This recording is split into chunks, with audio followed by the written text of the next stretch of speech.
Graça e paz, eu sou o pastor Janoí Mamedes e você está agora no CAB, Curso de Atualização Bíblica. Quero falar um pouquinho sobre o capítulo 8.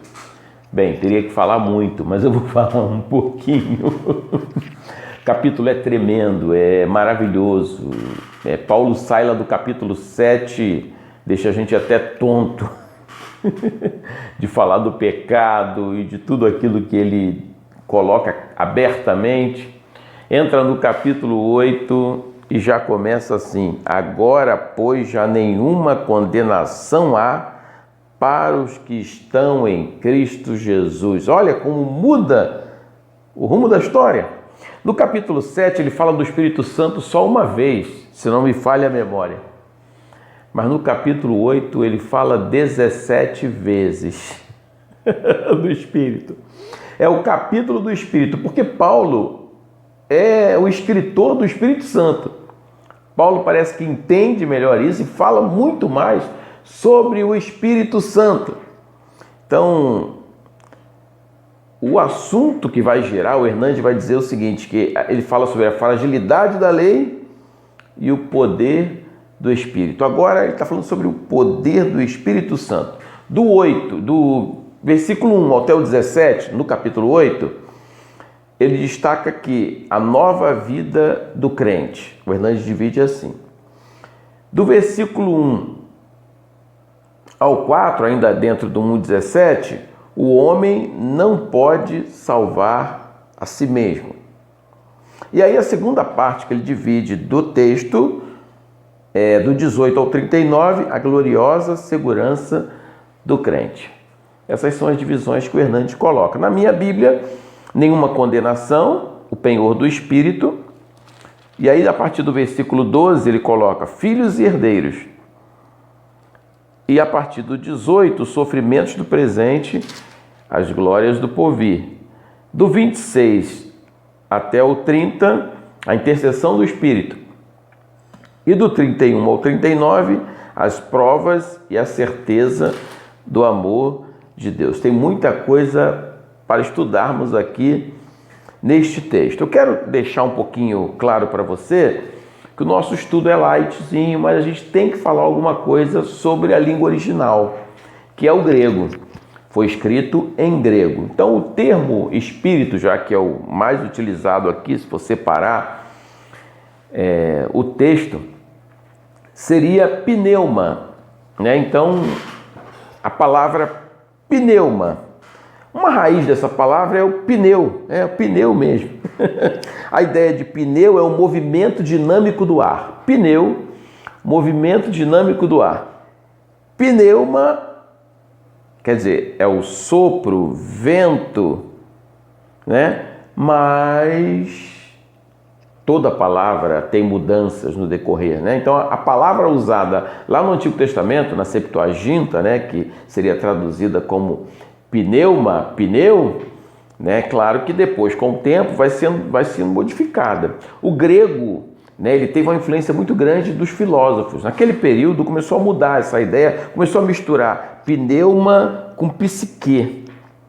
Então, a raiz pneu com a palavra pneuma quer dizer colocar o ar em movimento. Mas pneuma na Bíblia é a questão do Espírito. Aí como é que eu lendo a Bíblia vou identificar o que é o Espírito de Deus ou o Espírito do homem?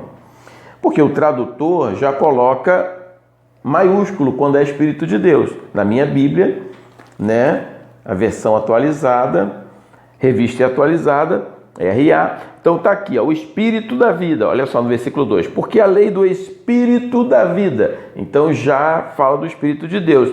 Aí em outra parte coloca assim, ó, no versículo 15. Porque não recebestes o Espírito da escravidão. Letra minúscula. O termo Espírito passa a simbolizar também a questão da vontade.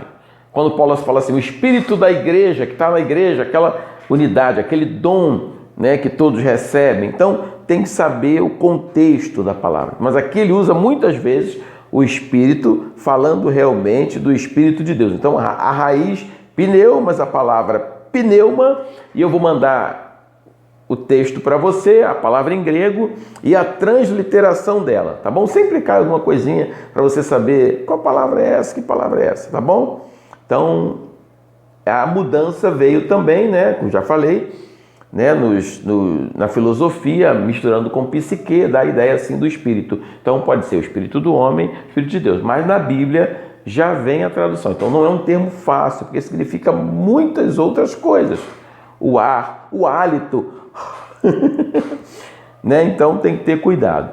Outro termo que seria bom a gente entender é o sarx. Sarx, você viu a palavra sarcófago, né? Porque fica ali o corpo do homem, né? Então a carne. Então, sarquinos, fruto da carne. Então, sarx pode significar também no Antigo Testamento. Quando eu falo do Antigo Testamento em grego, eu falo da Septuaginta, uma versão em grego que eu vou explicar depois com calma, tá bom? Então, o sarx, né, a carne, quando Paulo usa esse termo, traduzido como carne, eu acho que a gente entende muito bem isso, né? Carne do homem ou carne do animal, se quer significar isso, tá? Mas tem que observar, dependendo do contexto. Agora você pode ligar os desejos carnais. Bem, um texto bom que está lá em Gálatas, para você ter uma ideia disso, quando Paulo fala da carne e do espírito, é você lá em Gálatas 5, do 16 ao 21, está falando da questão da carne, né? E do 22 e 23, fruto do espírito, tá? Então você vai ter uma ideia dessa questão. Então, quando ele fala do desejo e tal, né? Um outro termo importante, também ligado ao espírito, alaletos, quer dizer, sem palavras, sem som. Quando fala que o Espírito, versículo 26 diz: Espírito intercede por nós, sobremaneira, com gemidos inexprimíveis. Então, esse termo grego, inexprimíveis, é sem palavras, né? Sem palavras, não tem como expressar com palavras, é alguma coisa feita pelo Espírito, não tem como expressar sem palavras. Mas vamos continuar um pouquinho, porque o texto é riquíssimo, né? Eu já falei que eu não quero falar exatamente de teologia, mas não tem como, algumas coisas têm que entrar, né? Então você vai olhar para o texto comigo agora e vai ver uma descrição interessante, né? Lá no capítulo As Provas e a Certeza do Amor de Deus. Antes disso, do 26 até o 30. No 30 diz assim: e aos que predestinou, a esses também chamou, os que chamou, justificou. Mas, na verdade, começa tudo lá no 29. Porquanto aos que de antemão conheceu, também os predestinou para serem conformes à imagem do seu Filho, a fim de que ele seja o primogênito entre muitos irmãos. Então, eu fiz observando o texto aqui, a ordem que eu tirei, sem olhar a teologia, eu estou olhando simplesmente o texto. Eu queria que você gravasse essa sequência. Conheceu, predestinou, chamou, justificou, glorificou. Conheceu, predestinou, chamou, justificou, glorificou. Nós sabemos que já estamos justificados, mas ainda não estamos glorificados. Se for olhar a sequência, né?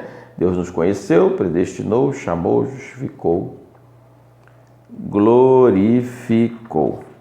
E o finalzinho do 31 ao 39, eu não separei nada específico para falar com você, mas eu queria destacar aqui o versículo 36 diz: porque está escrito, por amor de ti somos entregues. Toda vez que tiver uma citação no texto do Antigo Testamento, eu quero que você marque.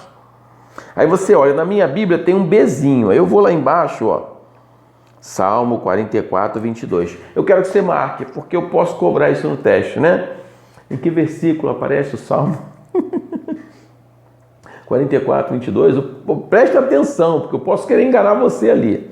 Tá bom? Então, melhorou um pouquinho, não é tão difícil quanto o 7, mas é maior, né? Então você presta atenção no que você vai ler. Estas palavras eu vou mandar um texto para você, tá bom? Não dá tempo de digitar agora, mas mais tarde, tá? Eu tenho um dentista hoje e vou mandar para você.